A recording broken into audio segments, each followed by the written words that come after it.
दिल की एक बात है जो आप सभी से शेयर कर रहा हूं। दूध दूध को जब लोग परेशान करते हैं यानी कि उसे फाड़ देते हैं तो वो दही बन जाता है। दही को जब परेशान करते हैं यानी कि उसे मथते हैं तो वो मक्खन बन जाते हैं। मक्खन को जब लोग जलाते हैं तो मक्खन घी बन जाता है।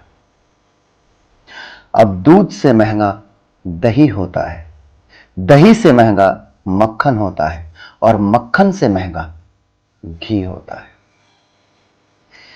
इनके जीवन में कितनी भी परेशानियां आई, कितना भी लोगों ने इन्हें परेशान किया, पर इन लोगों ने नहीं बदला तो अपना रंग। चारों के रंग सफेद होते हैं।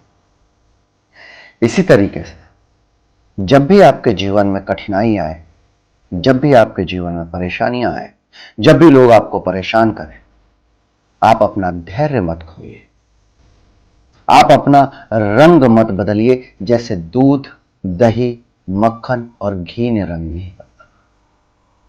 यकीन मानिए, उन्हीं लोगों की अंत में जीत होती है, उन्हीं लोगों की अंत में इज्जत होती है जो अपना रंग नहीं बदलते हैं।